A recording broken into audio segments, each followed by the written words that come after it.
Skylanders Giants was a massively successful game, but my question to you is, do you even remember Skylanders Giants? It comes from a line of games which became obscure as quickly as they shot up in popularity. Preceding Skylanders Giants was Skylanders Sparrows Adventure with a lightning in a bottle style of success. This game was changed several times through its development, originally not even planning to incorporate a new function, now referred to as Toys to Life. The concept is pretty simple. You take a toy, place them onto a portal, and they were brought to life in their respective games. Sparrows Adventure effectively gave birth to this new gimmick, and it was made possible by the evolution in 3D printing to come out of the late 2000s. Toys for Bob were able to justify making an entire line of toys to be compatible with their new game, now that 3D printing made it possible for those toys to be made and to be tested through development, as now Skylanders had to not only be considered digitally for the game, but also they needed to be tested for how well they function as physical toys, and for this they needed to be able to 3D print hundreds upon hundreds of toys at one given moment, and that's exactly what the advancements in technologies allowed for.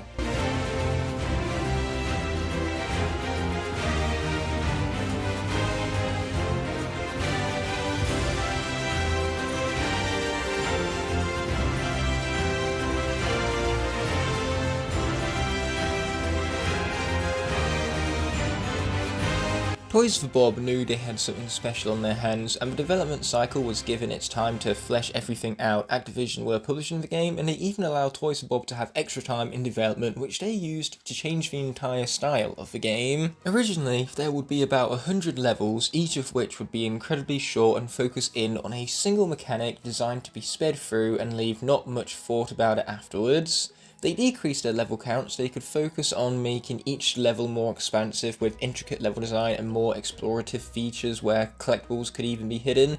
You combine this gameplay direction they took with the idea of collecting physical toys, and what you get is a critical and commercial juggernaut. But nobody was expecting this to land the way in which it did. Supply was purposefully kept low for these toys as they didn't want to risk overproducing for toys in case they didn't sell well.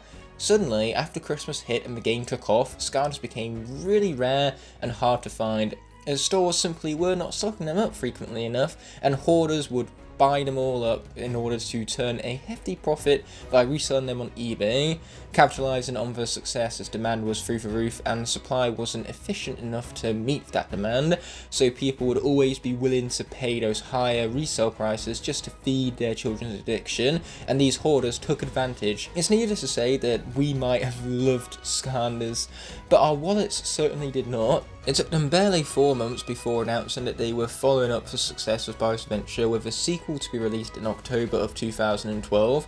This title would be known as Skylanders Giants. It's easy to have lost sight of time and not even realise this game has aged by a decade. Some of us, despite having a close connection to this game as a child, might have simply moved on and forgot about this game over time. So for those who moved on and haven't thought about this game for almost a decade, it's time to celebrate the game which captured the creative minds and imaginations of an entire generation. Gaming as a whole seems to have a larger focus toward an older demographic, especially for PlayStation and Xbox, where most of their exclusives would be targeted towards the 16 to 34 age range. These games had edge and strong language and extreme violence, but this left naturally a huge hole in the market for younger audiences that also wanted to play games, and this hole was largely filled by Nintendo games or Lego games.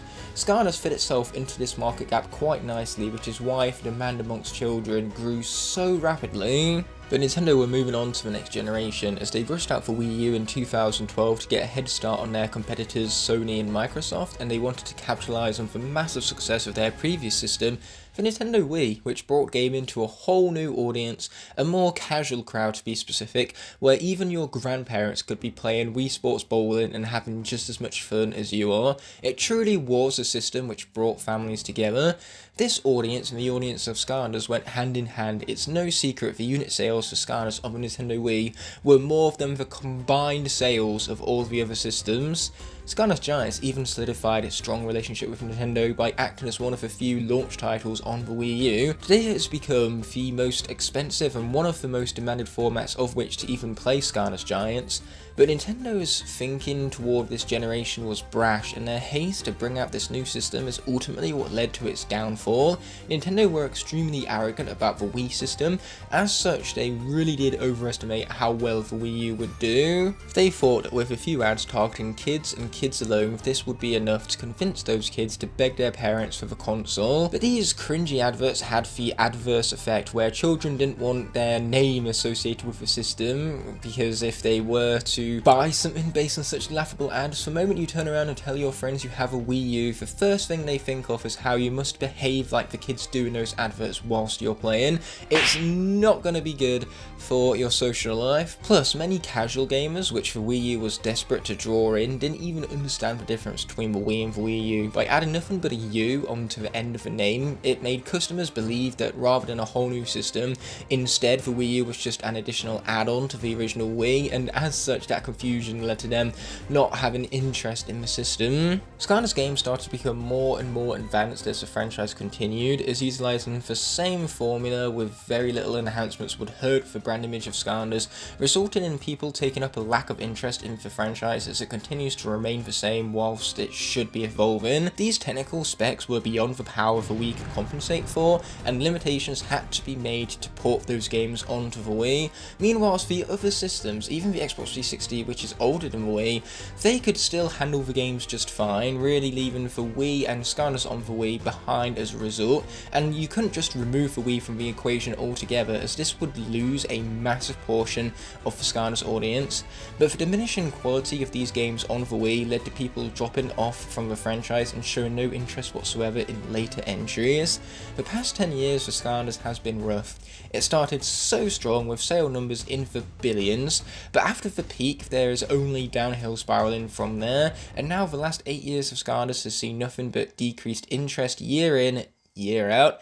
Perhaps that attention could have been retained if the Wii U was more successful. Perhaps that same Nintendo audience could have been an audience that Skylanders would have been able to rely on, and therefore it would have been able to perhaps even exist even to this day. Alas, it wasn't meant to be, and this leads us to the modern day, where 10 years later we stare back at Skylanders Giants, those distant memories, remembering what was and smiling at those nostalgic times. After a decade we can finally be reminded and celebrate about what Skylanders Giants meant to us. It's time for me to feel some nostalgia of my own, as I remember this game very vividly. I'm also for one of the few who started with Spyro's Adventure back in 2011, and I never dropped off from the franchise since, playing the games thousands upon thousands upon thousands of times and spending years building up my collection into what it is today. This meant that, like everyone else, I very much look forward to the release of Skylanders Giants. On launch, I returned home after school. I didn't even notice the Skylanders Giants booster pack awaiting me on the coffee table as I proceeded to work on some of my puzzles instead. But my dad came over to me and teased me about not immediately going for the game. He made the threat to return it, as perhaps I didn't want it anymore after I left it to focus on the puzzle instead. I've made a huge mistake. After being made aware of a terrible mistake I just made, I instantly snagged it from my dad, sprinted up to my bedroom in pure excitement, ravaged for booster pack packaging and got set up for Skylanders Giants. My dad came to check up on me just as I got the game started. I immediately chose hard right off the bat, and my dad laughed and teased me about it, so I felt instant regret. And not knowing that I could change the difficulty in the main menu, I started an entirely new save to play on easy difficulty instead, but I rewatched the first cutscene anyway because I loved it so much. And all of these memories came from exactly 10 years ago today, as Giants was released in Europe, where I live, on October 19th, 2012. On that launch day, I played through the first 5 levels with a massive grin on my face the entire time. The hype had officially paid off. I would have continued further into the game if not for the fact that I had a family dinner to attend to that night. I was literally unable to put the game down.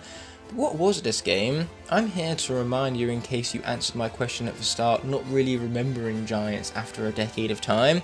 I sincerely hope, like me, you answered that question remembering Skylanders Giants fondly and the impact it might have left on you, but that's not how life works, as we're all different, just like the Skylanders themselves.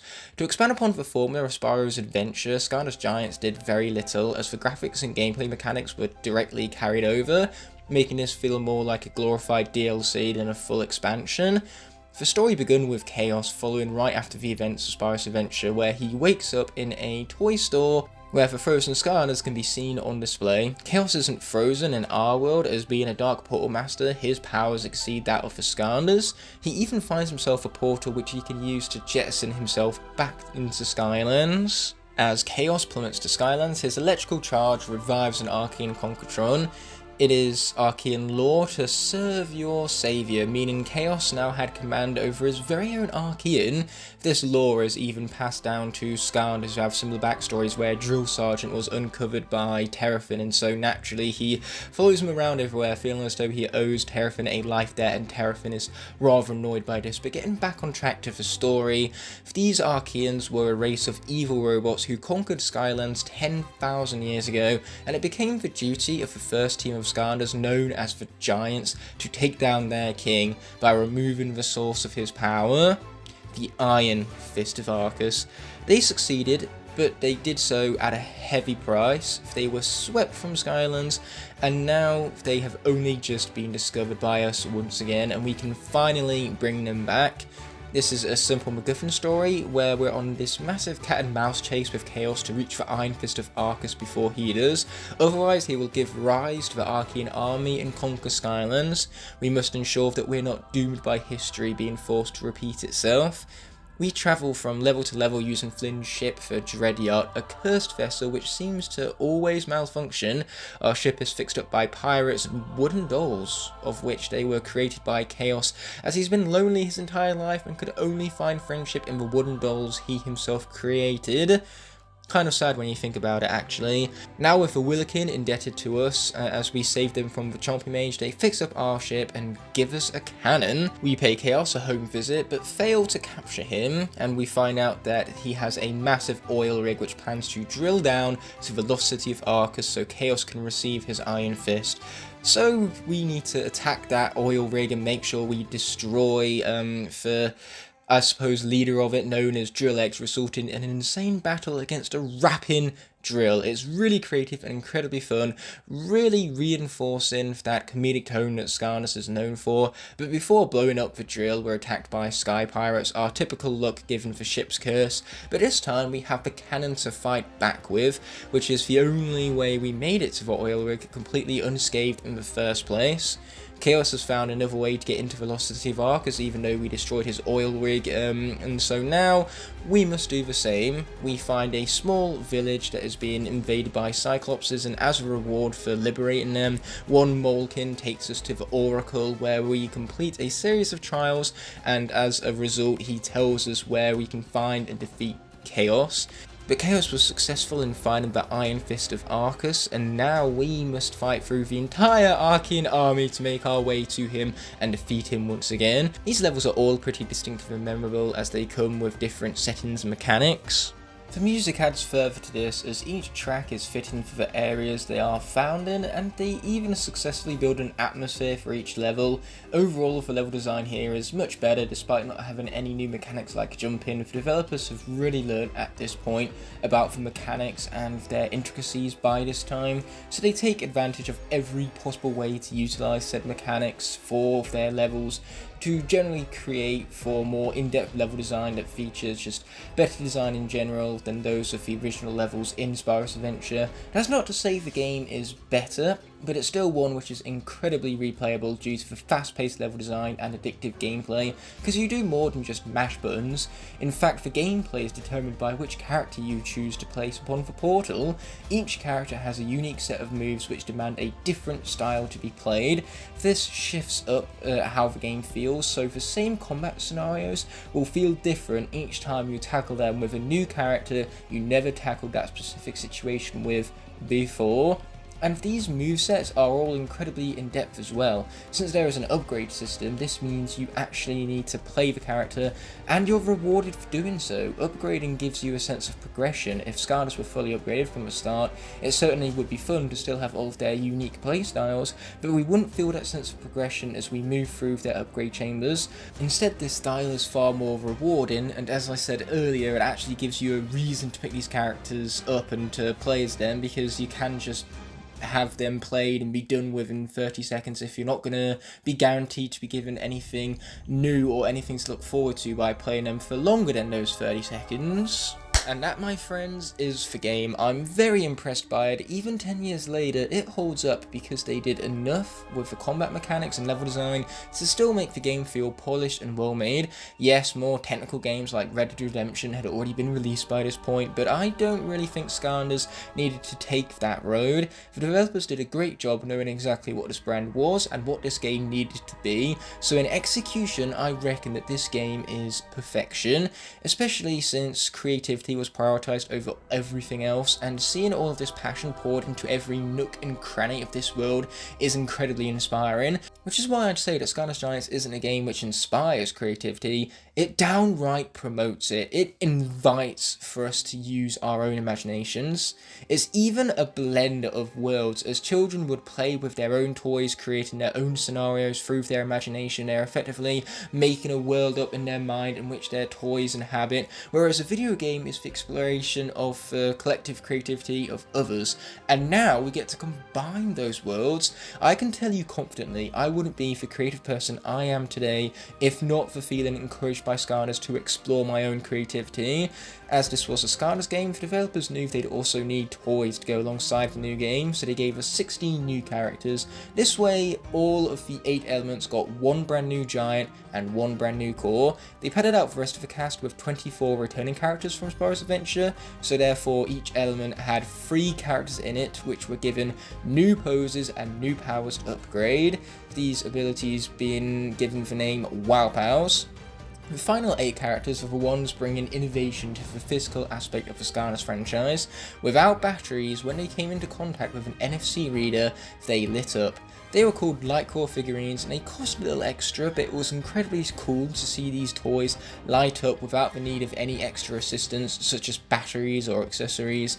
They didn't even need to be built up or constructed, they just came as a complete figure upon purchase with the pack you bought, and now to bring light all you need is the Portal of Power.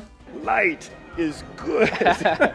In the end, the gimmick of the game became Skylanders, but bigger. These toys had an outstanding attention to detail, they were very well textured too, so if these were toys worth picking up and playing around with, their size made them intimidating, so they really were characters you wanted to play as. They even lit up with a brand new light core feature to ensure that you felt your value for money with these giant toys. They really did tower over all the other cores, and it gave them just a really great sense of intimidation. It made them just be presented with such raw power, and my favourites from this game had to be Swarm, but as for cores, there are also Flashwing and Popfizz, what I call the Giants trio. Now Swarm, being the most manoeuvrable giant, was very fast paced, and that is a sharp contrast to how the usual giants play, so it's just naturally that uniqueness amongst all the other giants that makes Swarm stand out, as it's more my kind of playstyle, being able to outmaneuver my enemies but also with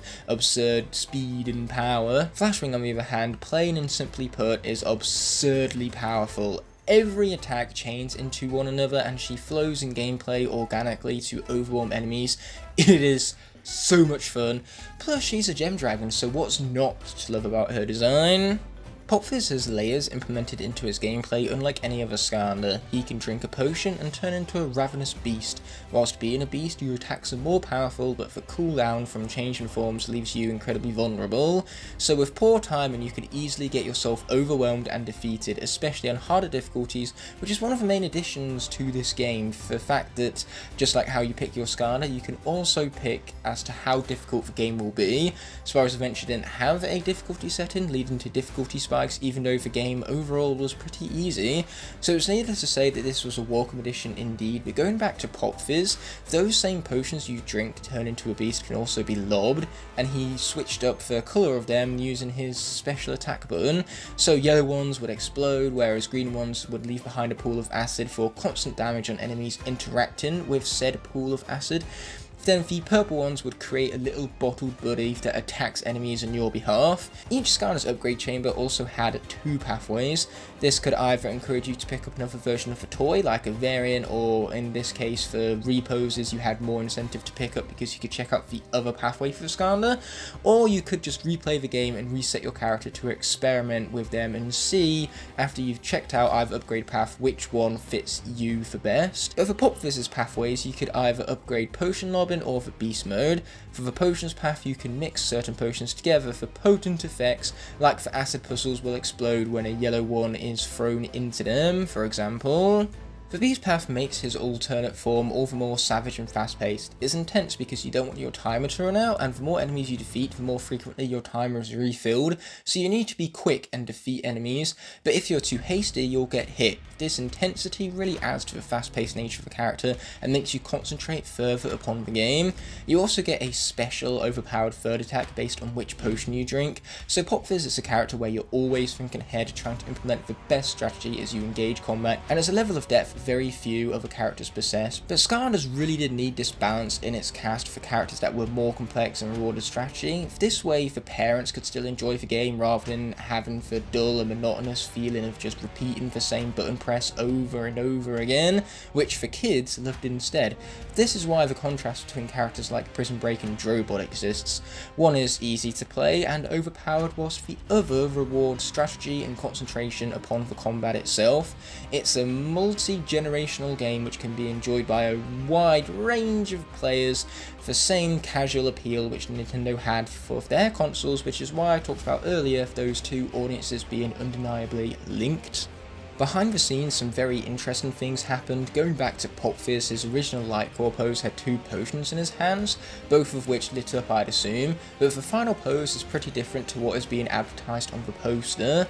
So clearly at some point during development, between releasing those physical posters and releasing the final version of the Light Core Pop Fizz, they had to change this pose for whatever reason. Flashwing also got a change, as she was originally going to be called Gem Dragon, but a fan of all people suggested the name Flashwing and it stuck. Thumbpack was a really hard character to name, originally having the name Big Mouth Whale, which is really underwhelming. Names are the least of the developer's concern, however. They often needed months to flesh out characters and finalise them to ensure their final versions could be perfect. Ninjini, Trix and Bouncer were some of the hardest giants to create, as they went through so many different versions.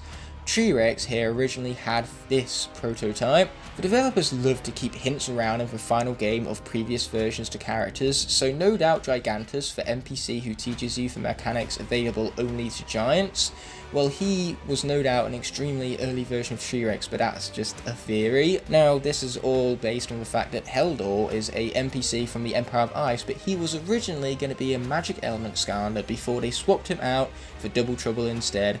It's best for developers to not let this work go to waste, and it's nice to have those little snippets from behind the scenes found within the game, mind you. But moving along to Ninjini, the very first magic giant looked very similar to Chop Chop, which is why this version in the end ultimately got scrapped. They moved on to the genie design, but it was very traditional, so they wanted a hybrid between a ninja, a robot and a genie, so they ended up with Ninjini's final design, which was the version that had far more intricate details and it was far more unique. With her being one part ninja, it made sense for the design, as she would hide in a bottle, then poof back out and ambush enemies in a massive dust explosion. Bouncer was also interesting in the fact that the original design for him made him out to be a massive T-Rex decked out with tech, as he'd have machine guns along his back and helicopter parts, but naturally T-Rexes are creatures with more horizontal size than vertical size. Because of these proportions, there was no way to fit Bouncer's design into the giant packaging,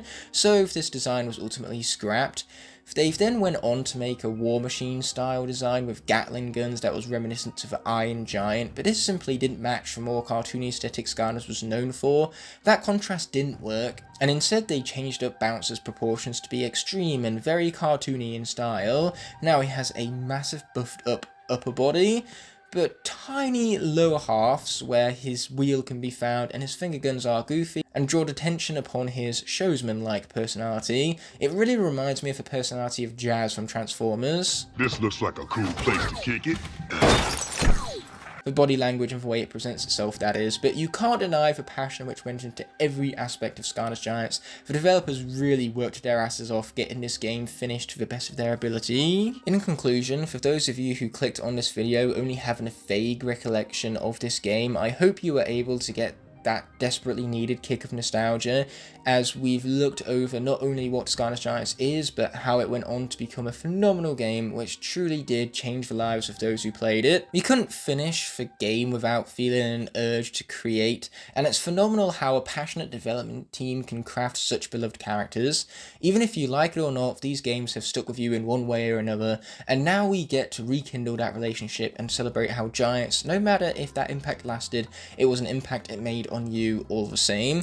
Even if you feel like what I'm saying is ridiculous and that having this level of a response to a children's game is childish, that's fine, because even if you only played the game and felt indifferent about it afterwards, that's still some manner in which your life was touched by this game. And knowing that this was 10 years ago really puts things into perspective, as this decade really just flew by. For everyone else, we needed a reminder. We acknowledge our love and the importance for this franchise on a daily basis, and today is the culmination of all those feelings. Today is where we truly get to feel that sense of pride over our investment in this franchise over the past decade. I can't wait to see what other celebrations and tributes we will be facing on this day. We're reminding the world about this audience that Skylanders still has, and that we're still here, as passionate about the franchise as ever. We're not going anywhere. So here's to 10 years. And here's to 10 more.